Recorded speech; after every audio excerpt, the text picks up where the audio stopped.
Hi, my name's Molly. I'm part of YC and Fridays for Future. I'm here because I want to demand action from world leaders to take the responsibility to deal with the climate emergency. An emergency caused by the global north but impacted most in the global south. We really need to uproot the system and tackle the systemic causes of injustice, particularly social justice. We cannot have climate justice with social justice, and that's why I'm marching today.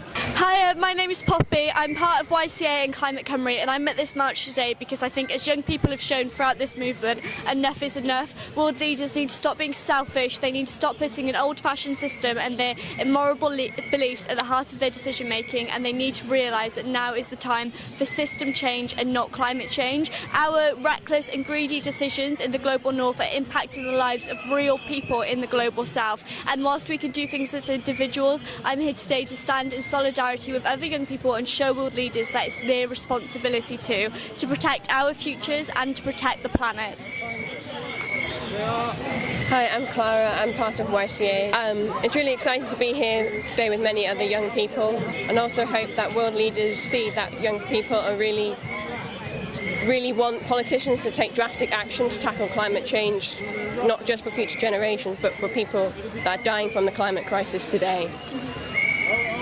Hi, I'm Emily and I'm part of YCA, and I'm here today because I want to be with other young people who think the same as me and think that the climate crisis needs to be taken seriously. And although young people can do marches like this and show leaders that we need change, it's the leaders that need to take the change, so they need to do their part as well.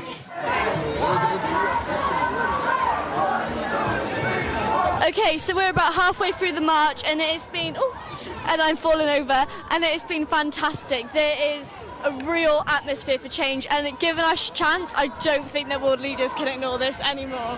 No, and I think when we look around us, we see true climate leadership. We see people talking to each other, sharing experiences. This is what leadership looks like.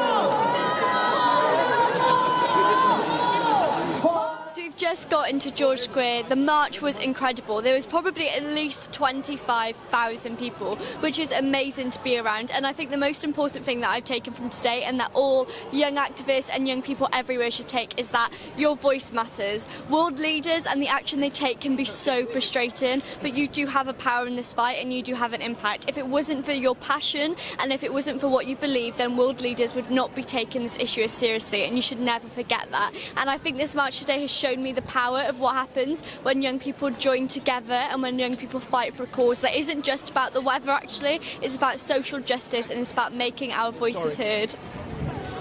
Thank you, Poppy. Yeah, I've got goosebumps being here, surrounded by so many other people that care about our planet and the people who live on it. If you're someone who cares about the climate, come along, get involved, start your own local strike group. If there's not one, join if there is. Really just get involved. Don't feel that the climate emergency is a problem that you have to solve on your own. Yes, individual actions do have a part to play, but we need to look at systemic changes that cause the climate crisis and tackle these at their root. Get involved, be loud, speak up, take up space. They cannot ignore the scientific consensus, and above all, they cannot ignore us, the people, including their own children. They cannot ignore our screams as we reclaim our power. We are tired of their blah blah blah. Our leaders are not leading. This is what leadership looks like.